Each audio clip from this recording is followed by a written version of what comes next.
الذين آمنوا اتقوا الله حق تقاته ولا تموتن إلا وأنتم مسلمون يا أيها الناس اتقوا ربكم الذي خلقكم من نفس واحدة وخلق منها زوجها وبث منهما رجالا كثيرا ونساء واتقوا الله الذي تساءلون به والأرحام إن الله كان عليكم رقيبا يا أيها الذين آمنوا اتقوا الله وقولوا قولا سديدا يصلح لكم أعمالكم ويغفر لكم ذنوبكم ومن يطع الله ورسوله فقد فاز فوزا عظيما فإن خير الحديث كتاب الله وخير الهدي هدي محمد صلى الله عليه وسلم وشر الأمور محدثاتها وكل محدثة بدعة وكل بدعة ضلالة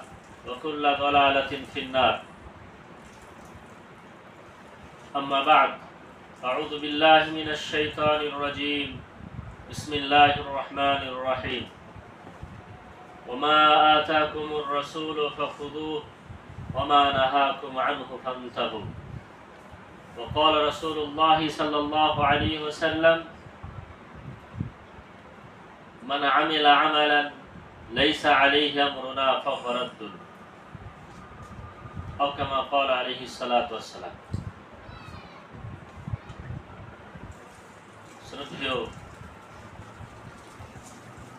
সম্মানিত সমবেত মুসলিম ভাতৃবৃন্দ,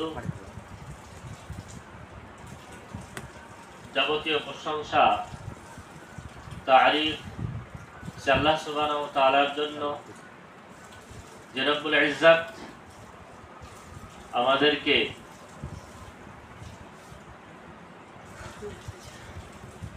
মুসলমান রূপে এবং সঠিক আকীদার উপরে ঈমান রাখার তৌফিক দান করেছেন। আল্লাহ রাব্বুল আলামিনের আমরা প্রশংসা করি বলে আলহামদুলিল্লাহ। তারপরে পরে দরুদ ও সালাম বর্ষণ হোক শেষ নবী আখিরি নবী হযরত মুহাম্মদ মুস্তাফা আহমদ মুস্তাফা সাল্লাল্লাহু আলাইহি ওয়াসাল্লামের উপরে। আল্লাহুম্মা সাল্লি আলাইহি আল্লাহুম্মা বারিক আলাইহি। সম্মানিত সুধী, আজকে আমি আপনাদের সম্মুখে যে বিষয় নিয়ে কিছু কথা বলবো বলে মনে করেছি, সেটি হলো বর্তমানে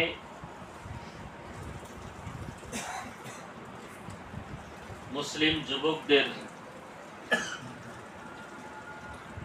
পথভ্রষ্টের বা ধ্বংসের কারণসমূহ এবং তার প্রতিকার।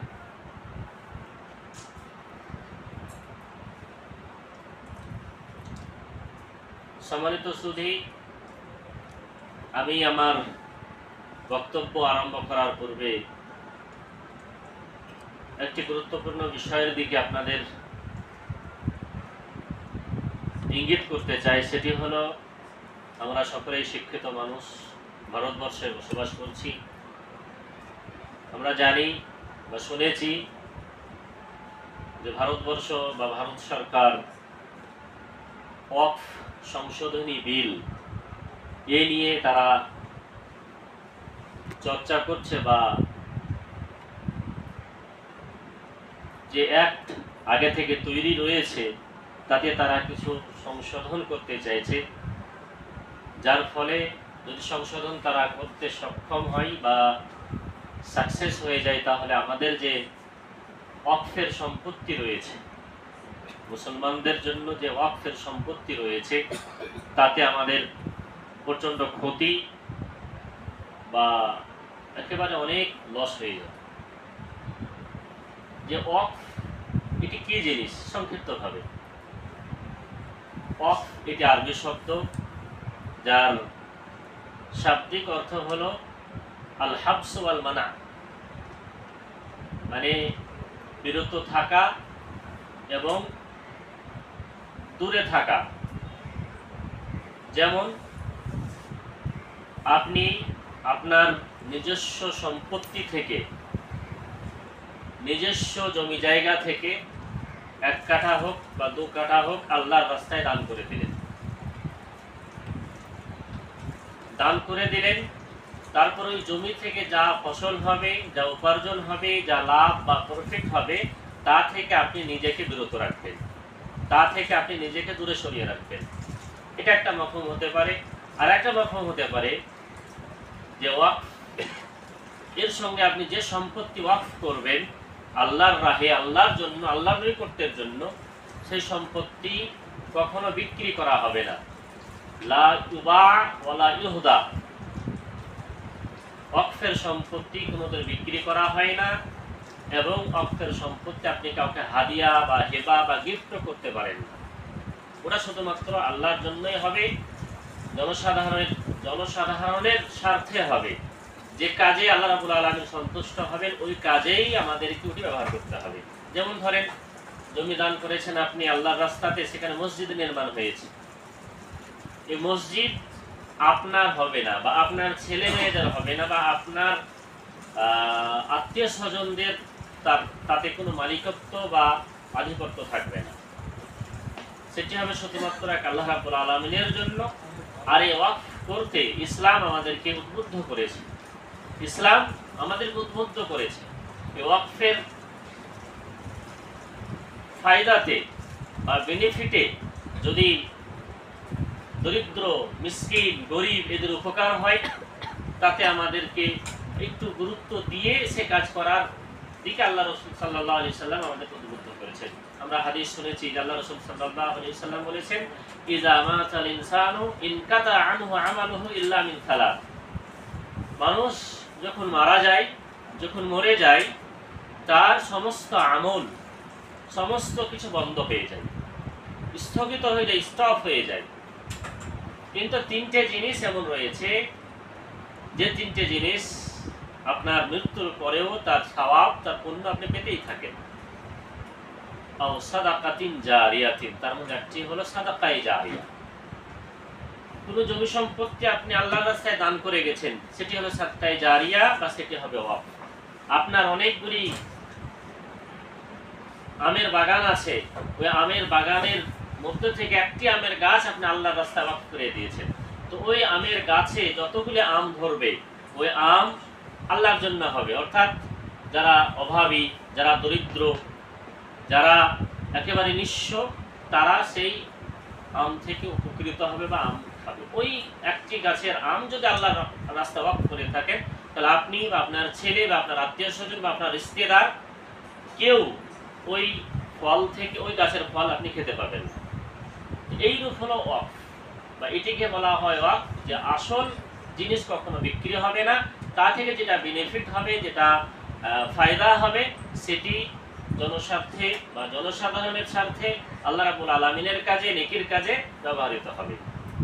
এই যে ওয়াকফের সম্পত্তি, আমরা মুসলিমরা বা মুসলিম পার্সোনাল ল বোর্ড যে আমাদের রয়েছে, যে অ্যাক্ট বা রুলস গুলি রয়েছে, ওইভাবে চলে আসছে। তাতে কারোর, কোনো হিন্দুদের, কোনো সরকারের তাতে পুরোপুরিভাবে হস্তক্ষেপ হয় না। যে রুলস থাকে ওই রুলস হিসাবেই চলে। কিন্তু বর্তমানে হয়তো তাতে সংশোধন করে এই সম্পত্তিকে কোনোভাবেই নিজের আয়ত্তে নিয়ে এসে, নিজের কন্ট্রোলে নিয়ে এসে, নিজের মতো করে সেটিকে হয়তো ব্যবহৃত করতে চাইছে বা কিছু করতে চাইছে।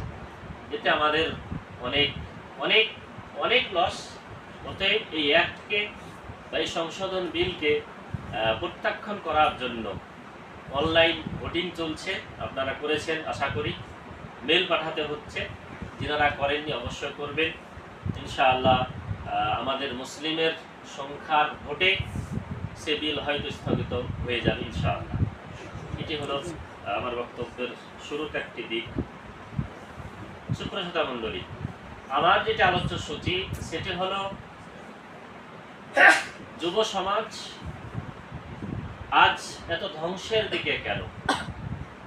কেন আজকের সমাজে আমরা বসবাস করলে বা একটু চিন্তা ভাবনা করলে দেখতে পাই যে আমাদের প্রত্যেকটি যুবক, আমরা প্রত্যেকটা মানুষ ধ্বংসের দিকে বা অভিশাপের দিকে বা অন্যায়ের দিকে ঝাঁপিয়ে পড়েছি। আপনি সমীক্ষা করে দেখবেন, আপনার সমাজে, আপনার গ্রামে যদি 1000 মানুষ থাকে, ওই 1000 মানুষের মধ্যে, 1000 যুবকের মধ্যে 90% যুবক ধ্বংসের দিকে। তাদের সমস্ত কিছু, তাদের চিন্তাধারা বলেন, তাদের ওঠা বসা বলেন, তাদের স্বভাব চরিত্র বলেন, তাদের আদান প্রদান বলেন, তাদের রাহান সাহান বলেন, সমস্ত কিছু ইসলাম থেকে একেবারে দূরে, ইসলাম বিরোধী। 90% বলা ভুল হবে, 99% যুবক আমরা নামাজ পড়ি না। 99% মানুষ বা যুবক আমরা ইসলামকে মেনে চলি না। 99 যুবক মানুষ আমাদের মুখে আল্লাহ রাসূল সাল্লাল্লাহু আলাইহি সাল্লামের সুন্নতি বা দাড়ি ইত্যাদি কিছুই নেই বলতে গেলে। এগুলির কারণ এত কেন আমরা ইসলাম থেকে দূরে, এত কেন আমরা ধ্বংসের দিকে? আপনি যদি হাদিস কোরআনকে পাঠ করেন বা পড়েন বা অন্বেষণ করেন বা ভাবনা চিন্তা করেন, তাহলে অনেকগুলি কারণ পাবেন, অনেকগুলি কারণ পাবেন। এই সম্বন্ধে প্রসিদ্ধ professor doctor Salimullah Sulaiman Ruhaili হাফিজাহুল্লাহ, সৌদি আরবের একজন দক্ষ অভিজ্ঞ আলেমে দ্বীন ফকিহ, ওনার একটি বই রয়েছে এই ব্যাপারে, আসবাব ইনহিরাফ শাবাব ওয়া ইলাজুহু, এই মতো একটি নাম, যে বর্তমান যুব সমাজের বিচ্যুতির কারণ এবং তা থেকে তার প্রতিকার কি। বইটি বাংলাতে ট্রান্সলেট হয়েছে, আপনারা পড়ে দেখবেন, খুব মূল্যবান বই। ওই বইয়ে অনেকগুলি কারণ তুলে ধরা হয়েছে, তার মধ্যে কয়েকটি কারণ আমি আপনাদের সম্মুখে তুলে ধরব। 1 নম্বর কারণ হলো বর্তমান আমাদের যুবকদের বিচ্যুতি বা তাদের ফল্ট হওয়ার বা ভুল হওয়ার বা ইসলাম থেকে দূরে সরে থাকার, যে তারকুল কিতাবি ওয়াস সুন্নাহ, তারকুল কিতাবি ওয়াস সুন্নাহ। বর্তমানে আমরা মুসলিমরা সকলেই কোরআন এবং হাদিসকে প্রত্যাখ্যান করেছি, কিতাব এবং সুন্নাহকে প্রত্যাখ্যান করেছি। কিতাব এবং সুন্নাহ অনুযায়ী আমরা নিজের জীবন যাপন করি না, কিতাব এবং সুন্নাহ অনুযায়ী নিজের সময়কে অতিবাহিত করি না। আমরা বর্তমানে যেখানে আল্লাহ রাব্বুল আলামিন আমাদের গাইডলাইন বা আমাদের ধর্মের পথ প্রদর্শক পবিত্র কোরআনকে বলেছেন হুদাল লিন্নাস, কোরআন হলো মানুষের জন্য হেদায়েত, সঠিক পথ দেখাবে কোরআন। সেই কোরআন থেকে আমরা এত দূরে, এত দূরে, এত দূরে যে আমরা বেশিরভাগ মানুষ পবিত্র কোরআনে কারীম পড়তে জানি না, পবিত্র কোরআনে কারীমের অর্থ বুঝি না, পবিত্র কোরআনে কারীমের তাৎপর্য বুঝি না, পবিত্র কোরআন আমাদেরকে কি শেখাচ্ছে, কি বলতে চাইছে, কি বিধান দিচ্ছে, সেগুলি আমরা বুঝি না, জানি না বা জানার চেষ্টাও করি। কোরআন যদি আমি শোনা ছেড়ে দিই, কোরআনকে যদি আমরা তেলাওয়াত করা ছেড়ে দিই, কোরআন নিয়ে যদি গবেষণা করা ছেড়ে দিই, কোরআনের ব্যাখ্যা বিশ্লেষণ যদি না বুঝি, তাহলে আমরা কোনোদিনই সাকসেস হতে পারবো না, কখনোই ধ্বংস থেকে বেরিয়ে আমরা আসতে পারবো না। কোরআন, যে কোরআনের তেলাওয়াতের ব্যাপারে আল্লাহ রাসূল সাল্লাল্লাহু আলাইহি সাল্লাম বারংবার উদ্বুদ্ধ করেছেন, বলেছেন যে মান কারা হারফাম মিন কিতাবিল্লাহ ফালাহু হাসানাহ ওয়াল হাসানাতু বিআশরি আমসালিহা। কোন ব্যক্তি যদি পবিত্র কোরআনে কারীমের একটি অক্ষর পাঠ করে, একটি হরফ তেলাওয়াত করে, তাহলে একটি হরফের বা অক্ষরের পরিবর্তে আমি তাকে 10 নেকি দেব। একটি অক্ষরের পরিবর্তে 10টি নেকি দেব। ওয়ালা আকুলু আলিফ লাম মিম হারফুন ওয়ালাকিন আলিফুন হারফুন ওয়া লামুন হারফুন ওয়া মিমুন হারফুন। আপনি যে আলিফ লাম মিম এই শব্দ 3টি পড়লেন, এটি একটি শব্দ না, বরং 3টি আলাদা আলাদা শব্দ। যদি আমরা আলিফ লাম মিম এই 3টি শব্দ পড়তে পারি, তাহলে আমাদের জন্য 10 করে 30 নেকি রয়েছে। শুধু তাই নয়, আপনার জন্য কোরআন পড়া খুব দুষ্কর হচ্ছে, খুব কঠিন হচ্ছে, আপনার ব্যাপারে পবিত্র হাদিসের মধ্যে রাসূল আকরাম সাল্লাল্লাহু আলাইহি ওয়াসাল্লাম বলেছেন, আল মাহিরু বিল কোরআন মা আস-সাফরাতিল কিরামিল বারারা। যারা কোরআন খুবই ভালো, শুদ্ধ, মনোমুগ্ধ করে পড়তে পারে, তাদের সম্মান অনেক রয়েছে, তারা সম্মানিত ফেরেশতাদের সহিত থাকবে। কিন্তু যারা পবিত্র কোরআনকে কষ্ট করে পড়ে, তাকা মানে থেমে থেমে পড়ে, একবার পড়ছে হচ্ছে না, সেটাকে দুবার তিনবার ফিরিয়ে ফিরিয়ে ঘুরিয়ে ঘুরিয়ে পড়ছে, তাদের জন্য বলা হয়েছে ফালাহু আজরান, তাদের জন্য ডবল লিখে দেওয়া। উদ্বুদ্ধ করা হয়েছে পবিত্র কোরআনকে পাঠ করার জন্য। আপনি কখন কোরআন পাঠ করতে পারবেন, কখন তেলাওয়াত করতে পারবেন?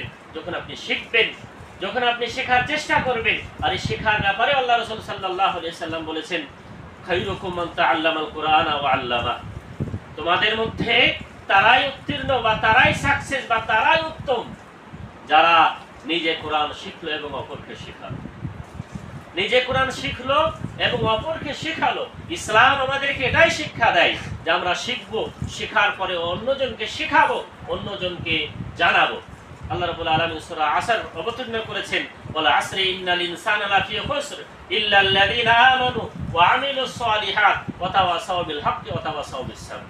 এই কোরআন, এই সূরা আসরের মধ্যেও আল্লাহ রাব্বুল আলামিন আমাদেরকে শিক্ষার কথা বলেছেন। আল্লাহ রাব্বুল আলামিন কি বলছেন? ওয়াল আসরের সময়ের শপথ বা কসম খেয়ে বলছেন, ইন্নাল ইনসানা লাফি খুসর। পৃথিবীতে যারা আছে, যে যুবক, বৃদ্ধ, বয়স্ক, সমস্ত মানুষ ক্ষতির মধ্যে, লসের মধ্যে রয়েছে। কিন্তু কারা লসের মধ্যে নেই? ইল্লাল্লাযিনা আমানু, যারা ঈমান নিয়ে আসলো।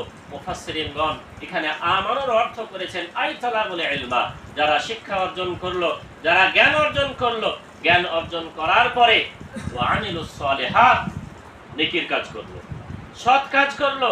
যে কাজকে আল্লাহ রাসূল সাল্লাল্লাহু আলাইহি সাল্লাম নেকির কাজ বলেছেন, যে কাজের ব্যাপারে আপনার অন্তরে এটাই নিয়ত হবে যে কাজটি আমি আল্লাহ রাব্বুল আলামিনকে সন্তুষ্ট করার জন্য করছি, আল্লাহ ব্যতীত অন্য কারো সন্তুষ্টি আমার উদ্দেশ্য নয়, এবং রাসূলুল্লাহ সাল্লাল্লাহু আলাইহি সাল্লামের পন্থা পদ্ধতি অনুযায়ী করছি, এটি হবে আপনার আমালে সালেহ। প্রথম কথা হলো যে আপনি মুমিন হবেন, ঈমান নিয়ে আসবেন, জ্ঞান অর্জন করে ঈমান নিয়ে আসবেন, তারপরে জানবেন, বুঝবেন যে এটি ভালো কাজ, এটি নেকির কাজ, এটি সৎ আমল, এই আমলটা আমাকে করতে হবে। আপনি সেটি করবেন। করার পরে কি বলছেন? ওয়াতাওয়াসাউ বিল হাক্কি, ওই সৎ কাজটির দিকে, ওই হকের দিকে আপনি মানুষদেরকে আহ্বান করবেন। মানুষদেরকে আহ্বান করবেন, যে কথা আমি বললাম যে খায়রুকুম মান তাআল্লামাল কুরআনা ওয়া আল্লামা, যে আপনি নিজে কোরআন শিখলেন এবং অপরকে শিখালেন। আপনি আমল আগে করলেন, সৎ আমল ব্যাপারে জানলেন, করলেন, তারপরে মানুষদেরকে আপনি আহ্বান করবেন, ডাকবেন। সুপ্রসদা মণ্ডলী, এই কোরআন অবতীর্ণ করা হয়েছে আমাদের জন্য শেফা স্বরূপ, ট্রিটমেন্ট স্বরূপ বা ঔষধ স্বরূপ। আল্লাহ রাব্বুল আলামিন পবিত্র কোরআনের মধ্যে বলেছেন, ওয়া নুনাজ্জিলু মিনাল কুরআনি মা হুয়া শিফাউ ওয়া রাহমাতুল লিল মুমিনিন। আমি কোরআনকে অবতীর্ণ করেছি কিসের জন্য? শিফা বা চিকিৎসক হিসাবে বা আরোগ্য হিসাবে, অসুখ থেকে মুক্তি প্রদানকারী হিসেবে পবিত্র কোরআনকে আমি প্রেরণ করেছি, এবং মুমিনদের জন্য রহমত স্বরূপ প্রেরণ করেছি। আপনার অন্তরে যতগুলি রোগ আছে, অন্তরে যত ধরনের অসুখ আছে, ওই আন্তরিক অসুখ বা রোগকে মুক্তি প্রদানকারী হলো পবিত্র কোরআনে কারীম। আপনার অন্তরে হিংসা আছে, আপনার অন্তরে বিদ্বেষ আছে, আপনার অন্তরে শত্রুতা আছে, আপনার অন্তরে গীবত করার চাহিদা আছে, আপনার অন্তরে পাপ করার প্রবণতা আছে, সমস্ত রোগকে মুক্তিকারী হলো পবিত্র কোরআনে কারীম। অতএব পবিত্র কোরআনে কারীমকে আমাদেরকে চিকিৎসক হিসাবে, ঔষধ হিসাবে ব্যবহার করতে হবে। আপনি টেনশনে আছেন, খুবই টেনশনে আছেন, ডিপ্রেশনে চলে যাচ্ছেন, আপনার উচিত হবে পবিত্র কোরআনে কারীমকে তেলাওয়াত করা। পবিত্র কোরআনে কারীম তেলাওয়াত করে মনে আপনি তৃপ্তি পাবেন, আপনার অন্তর আলোতে বা তৃপ্তিতে ভরে যাবে এবং আপনার ঈমানি শক্তি বৃদ্ধি পাবে। শুধু তাই নয়, পবিত্র কোরআনকে নাজিল করা হয়েছে কিতাবুন আনজালনাহু ইলাইক মুবারাকুন লিয়াতাদাব্বারু। কোরআনকে নাজিল করা হয়েছে এই জন্য যে কোরআন বা বারকাত বা পবিত্র গ্রন্থ, এবং এই কোরআন নেওয়ার পরে বা পাওয়ার পরে তাতে আমাদেরকে গবেষণা করতে হবে, চিন্তা ভাবনা করতে হবে। আপনি যে আলহামদুলিল্লাহ রাব্বিল আলামিনটা পড়লেন, এই আলহামদুলিল্লাহ রাব্বিল আলামিনের অর্থটা কি, এর মানেটা কি, এর ব্যাখ্যাটা কি, এর বিশ্লেষণটা কি, সেটা আমাদেরকে জানতে হবে। যদি আমরা জানতে পারি তাহলে অন্তর আমাদের সবসময় তৃপ্ত থাকবে, ঠান্ডা থাকবে। আর কোরআনকে যদি আঁকড়ে ধরে থাকতে পারি তাহলে আমাদের ঈমান, আমাদের অবস্থা ভালো থাকবে বা উন্নত মানের হয়ে থাকবে। ঠিক তার সঙ্গে সঙ্গে শুধু কোরআনকে ধরে থাকলে হবে না, কোরআনের সঙ্গে সঙ্গে সুন্নাহ বা হাদিসকেও ধরে রাখতে হবে বা ধরে থাকতে হবে। বর্তমানে একটি ফিতনা এসেছে, ফিতনাটি হলো আহলুল কোরআন। ফিতনার নাম হচ্ছে আহলুল কোরআন। যারা বলে যে হাদিস মানার প্রয়োজন নেই, পবিত্র কোরআন মানাই যথেষ্ট। কোরআন যদি আমরা পুঙ্খানুপুঙ্খানুভাবে মেনে নিই তাহলে আমরা সাকসেস, আমরা উত্তীর্ণ। হাদিস বা সুন্নাহ মানার কোনো প্রয়োজন নেই। এটি একটা ফিতনার দল, যারা রাসূলুল্লাহ সাল্লাল্লাহু আলাইহি ওয়াসাল্লামের ব্যাখ্যাকে, রাসূলুল্লাহ সাল্লাল্লাহু আলাইহি সাল্লামের বিশ্লেষণকে তুচ্ছ মনে করে, বা তারা ভাবে যে হাদিসের প্রয়োজন নেই, সুন্নাহর প্রয়োজন নেই, কোরআনই যথেষ্ট।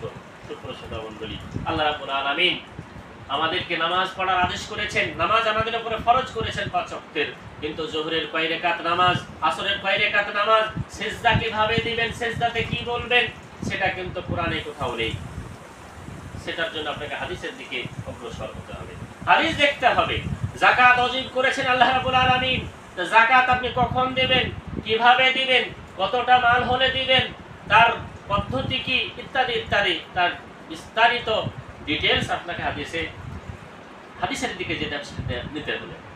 সেজন্য যারা এই ধারণা রাখে বা এইরূপ বর্তমানে ছড়ানোর চেষ্টা করছে যে পবিত্র কোরআনে আমাদের যথেষ্ট, হাদিসের প্রয়োজন নেই, তারা পথভ্রষ্টের মধ্যে রয়েছে, বা তারা ভুলের মধ্যে রয়েছে, বা তারা ভ্রান্তির মধ্যে রয়েছে। তাদেরকে তা থেকে তওবা করতে হবে এবং হাদিস এবং কোরআন দুটোকে সম্মুখে রেখে নিজের জীবনযাপন করতে হবে। সুপ্রসিদ্ধ বন্ধু, রাসূল আকরাম সাল্লাল্লাহু আলাইহি ওয়াসাল্লাম হাদিস এবং কোরআনের ব্যাপারে বলেন, যদি আমরা হাদিস এবং কোরআনকে আঁকড়ে না ধরে থাকতে পারি, কোরআন এবং হাদিস অনুযায়ী যদি জীবনযাপন না করতে পারি, তাহলে আমাদের জন্য ধ্বংস বা আমাদের জন্য ক্ষতি অনিবার্য।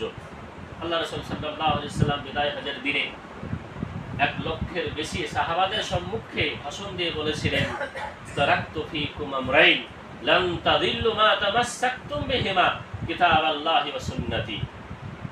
সহিহ হাদিস, আল্লাহ রাসূল সাল্লাল্লাহু আলাইহি ওয়াসাল্লাম বলছেন যে আমি তোমাদের সম্মুখে 2টি বই বা 2টি বস্তু ছেড়ে যাচ্ছি, 2টি জিনিস ছেড়ে যাচ্ছি। লান তাদিল্লু মা তামাসসাকতুম বিহিমা, এই 2টি জিনিসকে যদি তোমরা আঁকড়ে ধরে থাকতে পারো তাহলে তোমরা কখনোই কোনোদিনই পথভ্রষ্ট হবে। সে 2টি বিষয় কি? কিতাবুল্লাহি ওয়া সুন্নতি।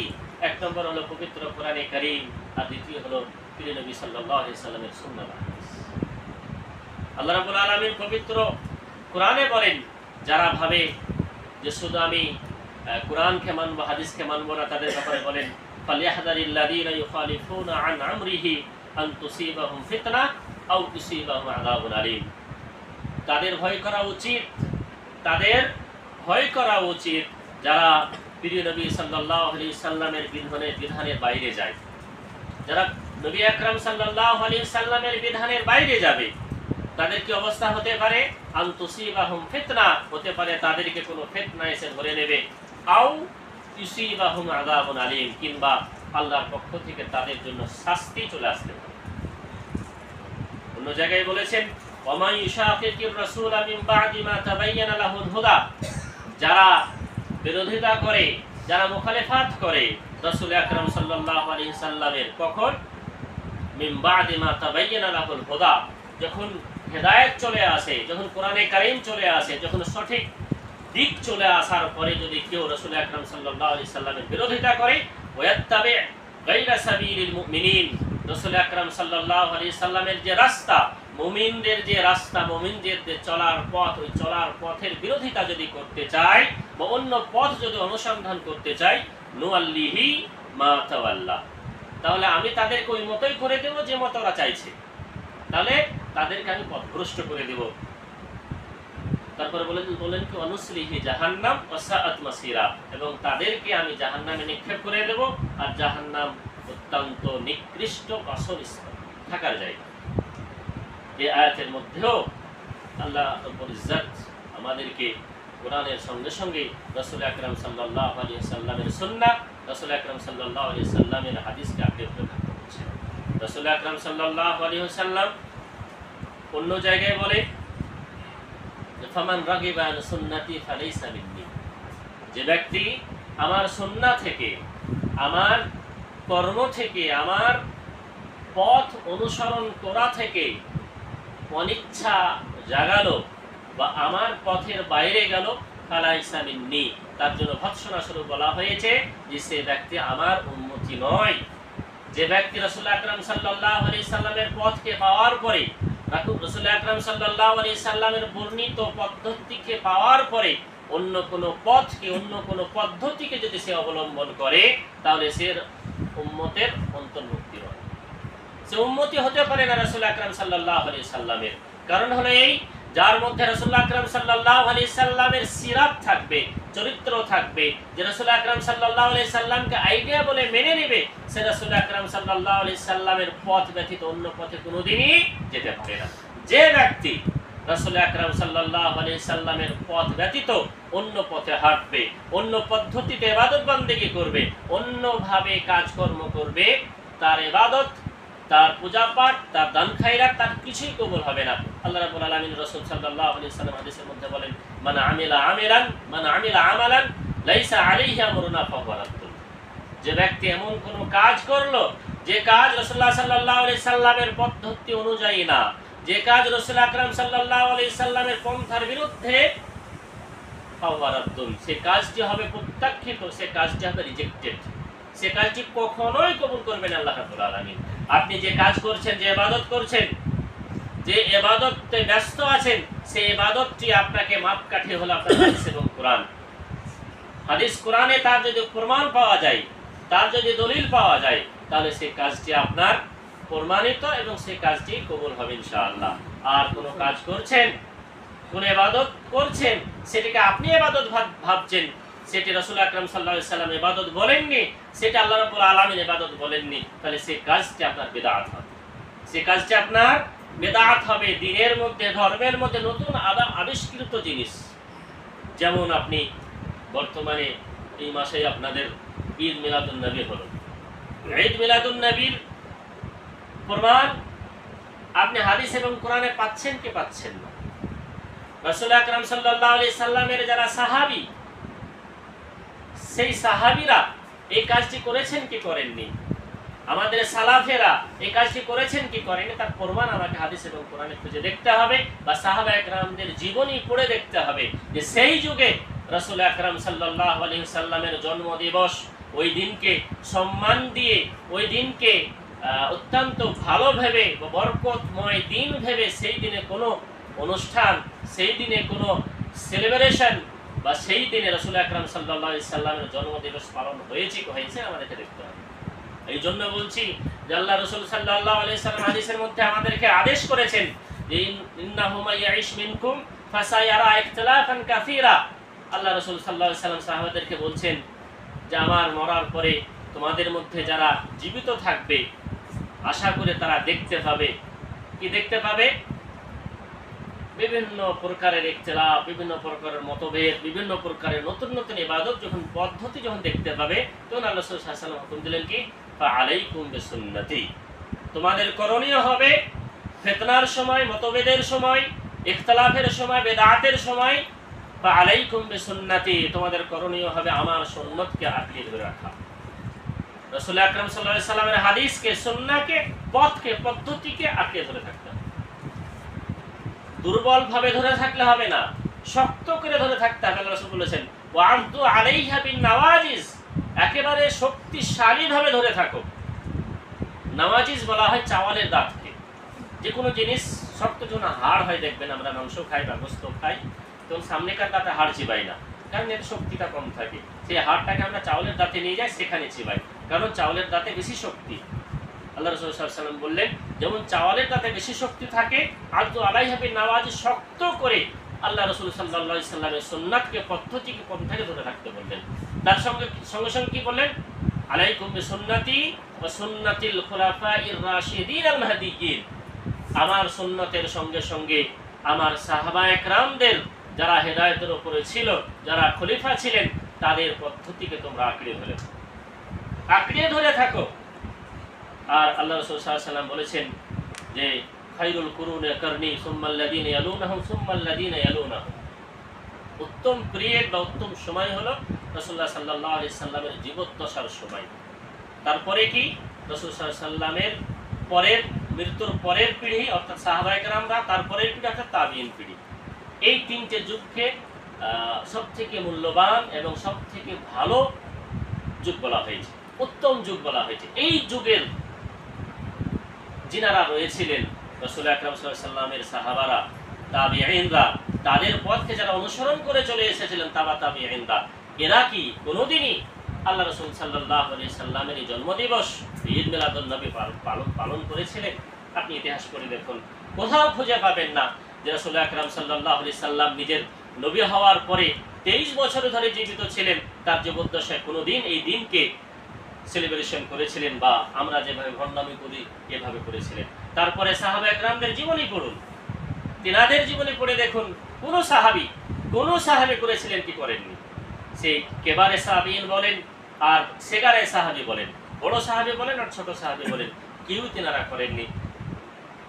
ঐতিহাসিকগণ লিখছেন 600 হিজরি সনে এর উৎপত্তি হয়েছে।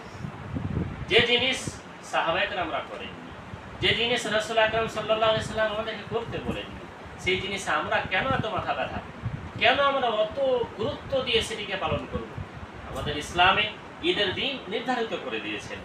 দ্বিতীয় ঈদ আবিষ্কার করা মানে ইসলামের মধ্যে নতুন কিছু অ্যাড করে দেওয়া, নতুন কিছু আবিষ্কার করে দেওয়া। আর ইসলাম রাসূল আকরাম সাল্লাল্লাহু আলাইহি সাল্লাম পূর্ণাঙ্গ করেছেন এই বলে যে আল ইয়াউমা আকমালতু লাকুম দীনাকুম ওয়া আতমামতু আলাইকুম নি'মাতি ওয়া রাদিতু লাকুমুল ইসলাম দীনা। বিদায় হজের দিনে রাসূল আকরাম সাল্লাল্লাহু আলাইহি সাল্লামের উপরে এই আয়াতটি অবতীর্ণ হয়ে বললেন যে আজকে দ্বীনে ইসলামকে পরিপূর্ণ করে দেওয়া, দ্বীনে ইসলামকে পরিপূর্ণ করে দেওয়া হলো। অতএব এই দিন বাদ দিয়ে অন্য কোনো জিনিস যদি আমরা তাতে যুক্ত করে দিই, আবিষ্কার করে দিই, যার প্রমাণ, যার ভিত্তি কোরআন এবং হাদিসে নেই, তাহলে আমরা পথভ্রষ্ট হবই, আমরা বেদাতি হবই।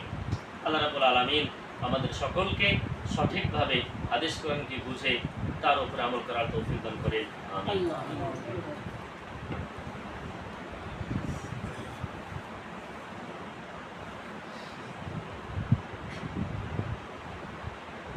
আলহামদুলিল্লাহি রাব্বিল আলামিন ওয়াসসালাতু ওয়াসসালামু আলা রাসূলিহিল আমিন ওয়া আলা আলিহি ওয়া আসহাবিহি আজমাইন ওয়া বা'দ। সম্মানিত সুধী, আমি আমাদের পথভ্রষ্ট হওয়ার প্রথম কারণটি বললাম যে আজকে আমরা হাদিস এবং কোরআন থেকে একেবারে দূরে, অনেক দূরে। আল্লাহ রাব্বুল আলামিন আমাদেরকে হাদিস কোরআনের নিকটে হওয়ার এবং হাদিস কোরআনকে শেখার তৌফিক দান করেন। এছাড়া অনেকগুলি কারণ রয়েছে, কয়েকটি কারণ আমি সংক্ষিপ্তভাবে বলে দেব, বিশেষ করে রয়েছে। দ্বিতীয় নম্বর কারণ হলো যে বর্তমানে আমরা হাদিস কোরআনকে নিজের মতো করে বুঝতে চাই, হাদিস কোরআনের আদেশকে, হাদিস কোরআনের বিধানকে নিজের মতো করে যুক্তি দিয়ে বুঝতে চাই। হাদিস কোরআন সেভাবে আমাদেরকে বুঝতে হবে যেভাবে আল্লাহ রাসূল সাল্লাল্লাহু আলাইহি সাল্লাম বুঝিয়েছেন, যেভাবে সাহাবায়ে কেরামরা বুঝেছেন আল্লাহ রাসূল থেকে, তাবিঈনরা বুঝেছেন সাহাবী থেকে, তাবিঈনরা বুঝেছেন তাবিঈ থেকে। ওই মতোই আমাদেরকে হাদিস কোরআন বুঝতে হবে। একটি আয়াত আপনি পেলেন, যে আয়াতে বলা হলো যে উদাহরণস্বরূপ যে লা তাকরাবুস সালাহ, এইটুকু আপনি পেলেন যে আপনি নামাজের নিকটবর্তী হয়েন না, নামাজের নিকটবর্তী হয়ে না, আপনি ওই মোতাবেক আমল করতে লাগলেন, আগে পরে তার ব্যাখ্যা বিশ্লেষণ কিছু দেখলেন, তা নয়। হাদিস কোরআনকে বুঝতে হবে যেভাবে সাহাবায়ে কেরামরা বুঝেছেন, রাসূল আকরাম সাল্লাল্লাহু আলাইহি ওয়াসাল্লাম বুঝেছেন, ওই মতো হাদিস কোরআনকে বোঝার চেষ্টা করতে হবে। বর্তমানে আমরা আমাদের মতো করে হাদিস কোরআনকে বুঝছি বা বোঝার চেষ্টা করছি, যার ফলে বড় বড় ফিতনা, বড় বড় দল তৈরি হয়েছে। আপনি খাওয়ারিজের নাম শুনেছেন, আপনি দাইসের নাম শুনেছেন, আপনি ISI এই যে সংগঠনগুলির নাম শুনেছেন, এগুলির সবই মূল হলো এই যে কোরআন এবং হাদিসকে নিজের মতো করে বুঝতে চেয়েছে, নিজের যুক্তি দিয়ে, নিজের জ্ঞান দিয়ে, নিজের বুদ্ধি দিয়ে। নিজের জ্ঞান বুদ্ধির প্রয়োজন আছে, কিন্তু ওই জ্ঞান বুদ্ধি সামনে রাখতে হবে কার? যে রাসূল আকরাম সাল্লাল্লাহু আলাইহি ওয়াসাল্লাম কিভাবে বুঝিয়েছেন, সাহাবারা কিভাবে বুঝেছে, ওইভাবে আমাদেরকে হাদিস কোরআন বুঝতে হবে। বর্তমানে আমরা সেভাবে বুঝি না, সেজন্য আমাদের এই অবস্থা। আরো একটি কারণ হলো যে বর্তমানে আমরা যুবকরা বিশেষ করে অবসর সময়গুলিকে কাজে লাগাতে পারি। সময়কে প্রচুর হারে আমরা অপব্যয় করি, নষ্ট করি। সময় যে টাইম আল্লাহ রাব্বুল আলামিন আমাদেরকে দিয়েছেন, সে টাইমকে আমরা কাজে লাগাই। ঘন্টার পর ঘন্টা বসে বসে আমরা মোবাইলে ব্যস্ত, আজে বাজে জিনিসে ব্যস্ত, শরীর বিরোধী কাজে ব্যস্ত। এই যে সময়কে আমরা নষ্ট করে দিচ্ছি বা সময়কে আমরা একেবারে বরবাদ করে দিচ্ছি, এটিও আমাদের যুবকদের বা সমাজকে পথভ্রষ্টের দিকে বা বিচ্যুতির দিকে নিয়ে যাওয়ার একটা মূল কারণ হাদিস এসেছে যেখানে সময়কে কাজে লাগানোর ব্যাপারে বলা হয়েছে, আমি সেদিকে যাচ্ছি না। তো 4 নম্বর কারণ হলো যে আমরা সময়ের অপব্যবহার করছি, নিজের অবসর সময়টিকে কাজে লাগাচ্ছি না। আরও একটি কারণ হলো যে আমরা বর্তমানে আমাদের বন্ধু বান্ধব বা ফ্রেন্ড সার্কেলে যারা আছে সব শরীর বিরোধী লোক, মন্দ চরিত্রের মালিক তারা। একজন মদখোরের সাথে আমার সম্পর্ক, একজন বিড়িখোরের সাথে আমার সম্পর্ক, একজন বেদাতির সাথে আমার সম্পর্ক, একজন ঘুষখোর সুদখোরের সাথে আমার সম্পর্ক। আপনি যদি একজন বেদাতির সঙ্গে থাকেন, তাহলে ঈদ মিলাদুন নবী যখন আপনার সামনে এসে বলবে যে ঈদ মিলাদুন নবী আজকে, অবশ্যই আমার বাড়িতে দাওয়াত থাকলো, তো আপনি হয়তো যাবেন না, কিন্তু পুরোপুরি বিরোধিতা করতে পারবেন না, কোনোদিনই পারবেন না। কারণ সে আপনার বন্ধু। আপনি ভাববেন তাকে যদি বলি এটা শরীয়ত সম্মত নয়, করা যাবে না, সে আঘাত পাবে। তখন আপনার মধ্যে ইমানের দুর্বলতা চলে আসবে। তো সেই জন্য আপনার যে বন্ধু হবে, আপনার যে চলার সাথী হবে, তাকে আপনি উত্তম এবং কল্যাণকর এবং সৎ বেছে নেবেন। কারণ হলো আল্লাহ রাসূল সাল্লাল্লাহু আলাইহি ওয়াসাল্লাম হাদিসের মধ্যে উদাহরণ দিয়ে বলেছেন যে একজন সৎসঙ্গী সেই মতো যে এমন একজন আতর বিক্রিকারী, সেন্ট বিক্রিকারী। আতর বিক্রির কাছে যদি দাঁড়ান আপনি, আপনার 3টে লাভ। 1 নম্বর লাভ হতে পারে আপনি তার অনেকগুলি সেন্ট দেখে একটা কিনে নিতে পারেন। সেটি যদি না হয়, হতে পারে তার পাশে দাঁড়িয়ে থেকে আপনি একটা সুগন্ধ পাবেন, ভালো সেন্ট পাবেন। আর 3 নম্বর কি, সে আতর বিক্রিকারী ভাববে যে একটু লাগিয়ে দিই, আপনার হাতে লাগিয়ে দিতে পারেন। তো আপনি 3 ভাবে উপকৃত হলেন। আর মন্দ বন্ধু কেমন, তার উদাহরণ দেওয়া হয়েছে একদম কামারের সহিত। যারা এই চাকু, ছুরি, হোসে ইত্যাদি তৈরি করে দেখবেন, আগুনের পাশে বসে থাকে, সে ব্যক্তির পাশে যদি দাঁড়ান, তার শরীরের গন্ধ আপনি পাবেন, সঙ্গে সঙ্গে ওই আপনার আগুনের ছিটে আপনার শরীরে পড়ে উঠবে। সেই জন্য আমাদেরকে বেছে নিতে হবে ভালো বন্ধু, ভালো সঙ্গী। এছাড়া আরও কারণ রয়েছে, সময় শেষ হয়ে গেছে। আমি আপনাদের সকলের কাছে অনুরোধ করব যে আমরা যেন সঠিকভাবে নিজেকে নিজের মূল্যায়ন করতে পারি এবং হাদিস